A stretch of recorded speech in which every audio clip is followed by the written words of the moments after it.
let's talk now about some of that persecution and some of those early Muslims who joined the message of the Prophet. So Abu Dhar al-Ghifari. Abu Dhar was the fourth or fifth companion to become Muslim.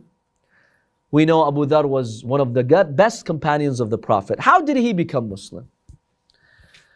If we look at most of our sources, especially the Sunni sources, they mention that, first of all, Abu Dhar comes from the tribe of Ghifar. Ghifar were around Mecca, to the north. And some members of the Ghifar tribe were known to be looters of caravans. So if a caravan would be passing by, they'd attack the caravan, loot their goods, and then let them go.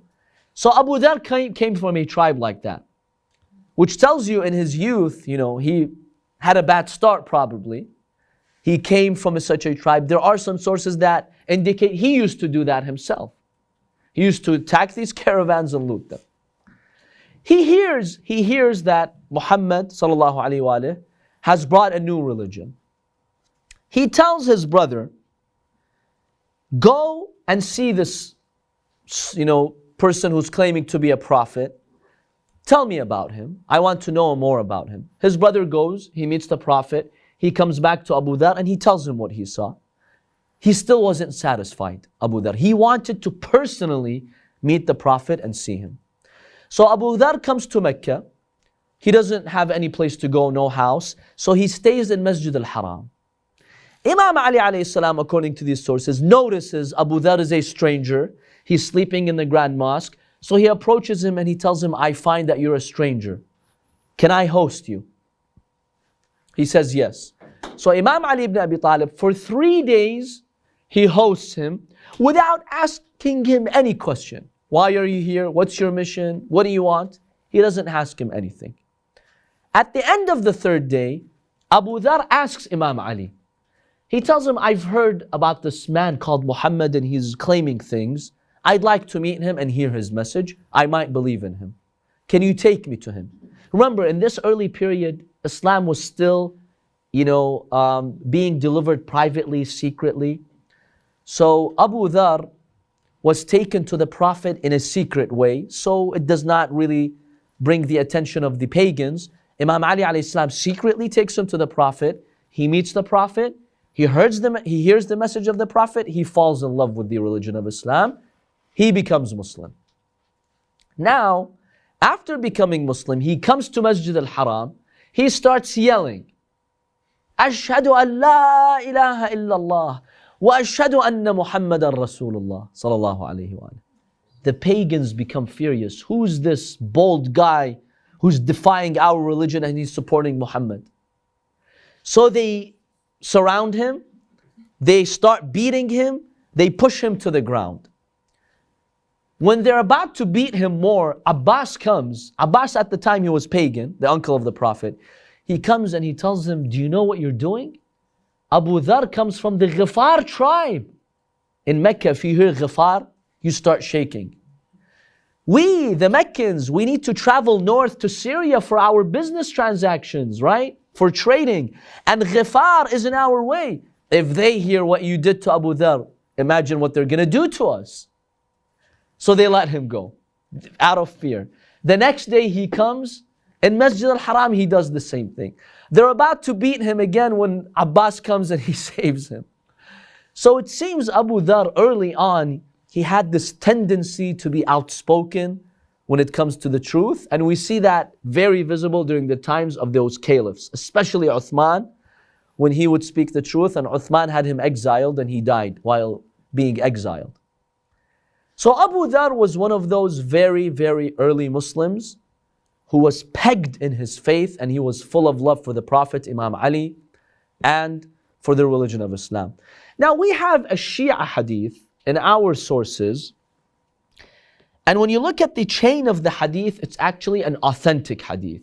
Some find it strange, but the hadith tells us why Abu Dhar went to see the Prophet. What is it that pushed him? Remember, he's just a tribal man, busy with looting those caravans, or I don't know doing what. What is it that really attracted him to the Prophet? There is a hadith narrated from Abu Basir from Al-Imam al-Sadiq alayhi salam. In this hadith, Abu Dhar was one day herding his sheep, taking care of them, when a wolf came. The wolf wanted to attack from the right side, he pushed him away. The wolf came and attacked from the left side, he kept pushing the wolf away, but the wolf was very persistent. Abu Dhar got agitated and he said, "You're such an evil creation. Anything I do, you keep coming back." The hadith says, which I said it has a sound change, so it's an authentic hadith. The wolf spoke. The wolf spoke to Abu Dhar. When Abu Dhar attacked the wolf and said that you're such an evil creation, you're the most evil creation, who's more evil than you? The wolf said, "No, Abu Dhar. The people, the pagans of Mecca are more evil than me. For a truthful man has emerged amongst them and they're attacking him." So this hadith in our sources tells us intrigued Abu Dhar, and that's why he went to meet the Prophet in Mecca, and that's how he became Muslim. It started from this incident. Allahu A'lam if it's authentic hadith or not. The chain is reliable. Every person in the chain is a trustworthy person. So we trust the chain, but Allahu A'lam, whether this incident happened or not. If we accept the chain, which is an authentic chain, then this is an incident that happened with Abu Dhar. Yes. My question might be very untrue. Let me ask you this. So Abu Dhar, is he that important and significant for the religion of Islam? Like what, Nabi Yaqub, the wolf spoke to him. It was very significant for him. Was he that? Abu Dhar was extremely significant and one of the best companions of the Prophet. And the reason why, not only during the life of the Prophet, we have many stories during the life of the Prophet, he was instrumental after the Prophet. He exposed the hypocrites, and he was one of those companions who firmly held on to Imam Ali and Ahlul Bayt, and he exposed the caliphs. So he played a very important role in saving the pure Islam. So yes, he was one of the most important companions. In any case, we have this hadith in our sources. So that's Abu Dhar. He's one of the first and early Muslims. Let's quickly mention two others before we end. The second one is Bilal, al-Habshi, who came from Abyssinia. He was an Abyssinian Ethiopian slave. Bilal was one of the greatest companions. He was owned by Umayyah ibn Khalaf. Umayyah was a man, a Meccan man. He owned Bilal. Bilal, he was a slave. He heard the message of the Prophet. He heard the Prophet is speaking about freedom. He's talking about worshiping God, about moral values. He fell in love with the Prophet's message. So he became Muslim. His master, Umayyah, found out that he became Muslim. He told him, "You, my slave, without my permission, you went and believed in Muhammad? How dare you do something like that? I want you right now to disbelieve in the one God and to disbelieve in Muhammad." He refused. He would say, "Ahadun ahad," only one God, only one God. What did he have?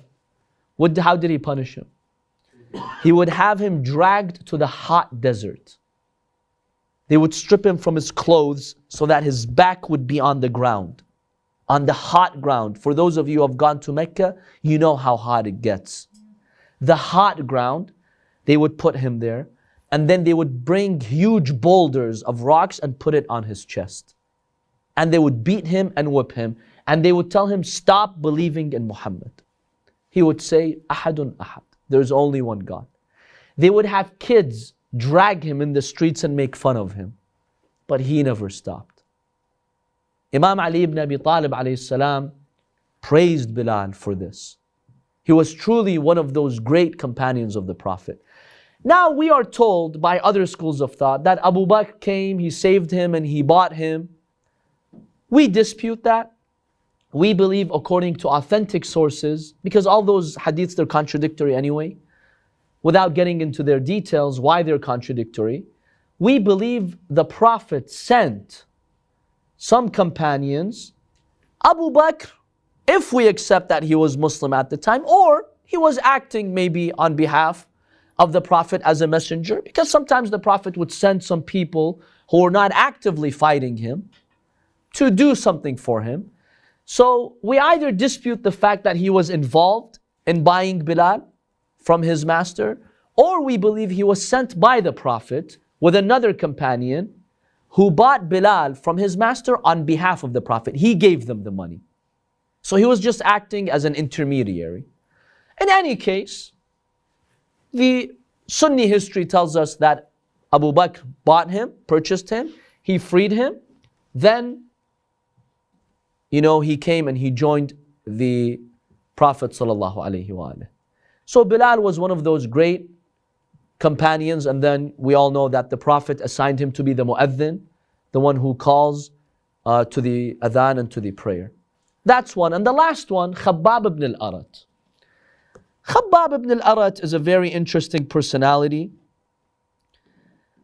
Khabbab, he was owned by a Meccan woman. Her name was Anmar al-Khuza'iyya.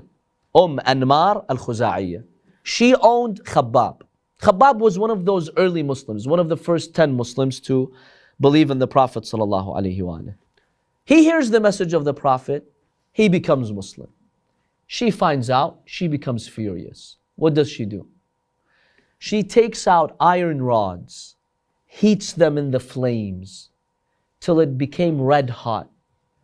Then she would iron his body. She'd strip him from his clothes, she would iron his body to the point where he would lose consciousness out of the pain and suffering. She would tell him, stop believing in Muhammad. He'd refuse. And every time she would iron him. Look at the iman of those early Muslims. Sometimes we go through a difficulty, we lose hope, we lose faith. What we go through is not an inch of what those early Muslims went through. Imagine what this poor slave had to go through just because he believed in the Messenger of Allah. One hadith, a very interesting hadith, tells us he came to the Prophet, he complained to the Prophet. He told him, Ya Rasulullah, you see what's happening to me. I want a prayer from you. So the Prophet sallallahu alaihi wasallam tells him, Allahumma ansur Khabbaban. Oh Allah, support Khabbab. What happened is, his owner, that Meccan woman who owned him, Anmar, she developed a severe headache such that she used to bark like a dog. That's what the sources tell us. That's how she would bark. And the pain was so severe, the only thing that would kind of soothe her is to have an iron rod, which is hot, go over and iron her head. That's the only thing that would stop her from that. So she came to her own slave, which she took an iron rod and she would iron his body and his head and put it on his head. She told him, take this iron and put it on my head. That's how Allah sought the revenge.